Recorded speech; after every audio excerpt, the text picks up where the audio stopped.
Okay, so we are making pâte à choux. Pâte à choux is a French delicate pastry. This is where you get your cream puffs and your eclairs from, and some of your profiteroles.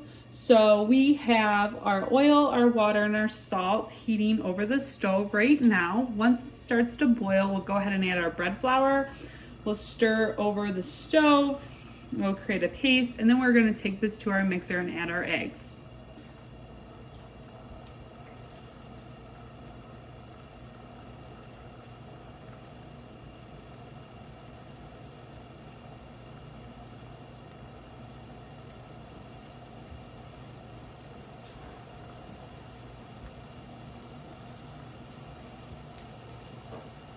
So the mixture is bubbling. So as soon as it bubbles, you're going to go ahead and add your bread flour.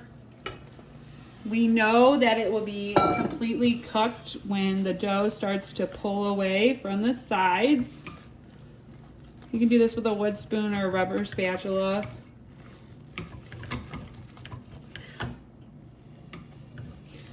So when it balls up and pulls away from the sides,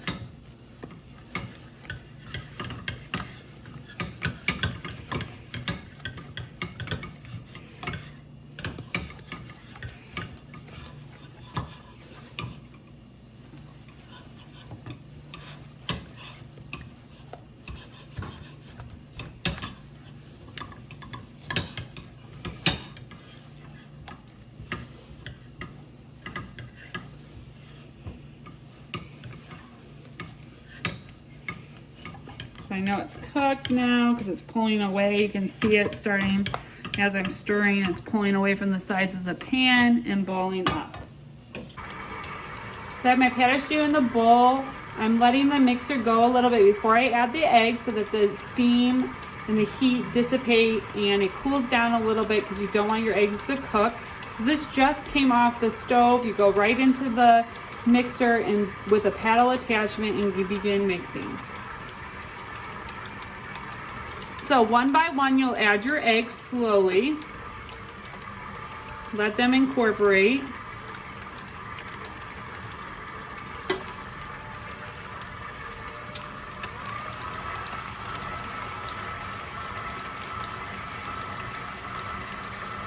And all pâte à choux is eggs, flour, oil, and water.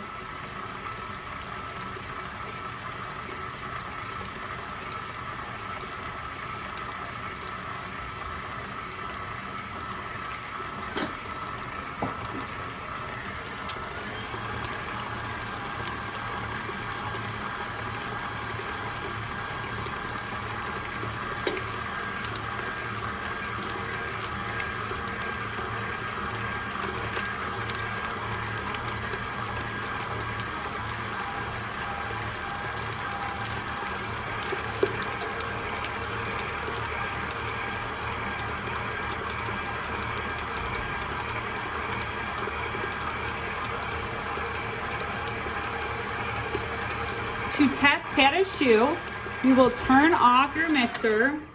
You will run a finger through your dough, and if the gap closes in 2 seconds, then you know your dough is good. If there is a gap that doesn't close in 2 seconds, we might need to add another egg.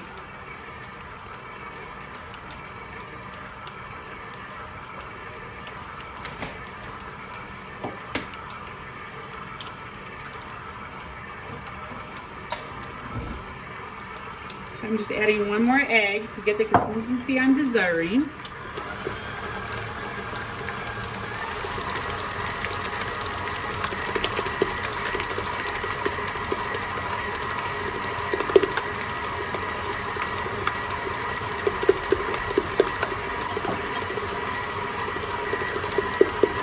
Once again, checking by running my fingers through it, counting 1, 2.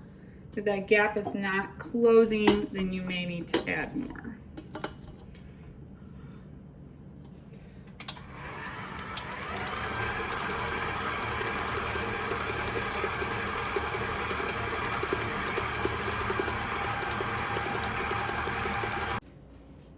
Okay, so in making pâte à choux, you want to use it right away. It does not do well when it sits up. So I'm filling my pastry bag.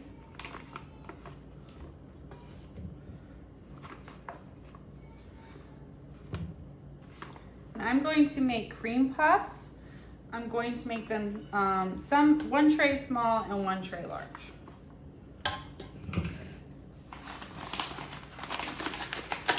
So I just have a round tip at the end of my pastry bag. And I'm just gonna put a little bit of batter on the corners to hold it down when it bakes, because pate choux is very light and I don't want the parchment paper blowing around in the oven. So I'm gonna go ahead and squeeze out about $1/2 size pate choux. Pate choux has no leavening in it.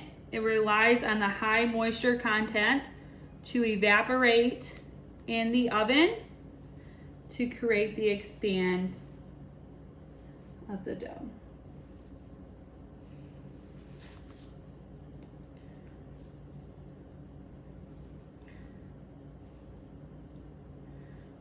All right, so I'm only gonna do that many small because I'm gonna make some bigger ones because I'm making them for 2 different styles of dessert.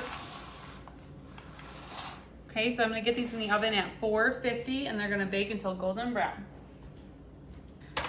Okay, I have my next tray here.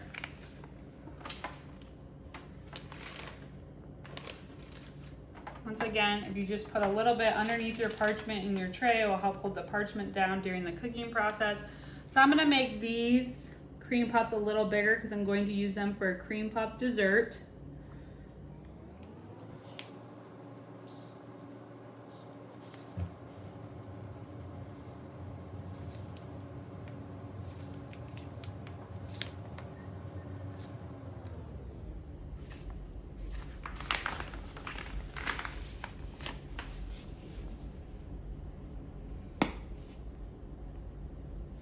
You want them to all be the same size so that they bake off evenly. Okay, and we will get these in the oven and let them bake at 450. You want to make sure you let your pate choux paste in whatever form you make it in, whether it's a cream puff or an eclair, complete the baking process. If you don't, when they come out, they will sink in on themselves and not hold their shape, so that you won't be able to fill them with the filling, and they'll also have like a rubbery texture. So you want to make sure you let them cook until golden brown before pulling them out. Let them cool, and then you can place whatever types of creams you want on the inside, whether it's diplomat cream or pastry cream or Bavarian cream. And then you can even top them with a chocolate glaze or a caramel sauce.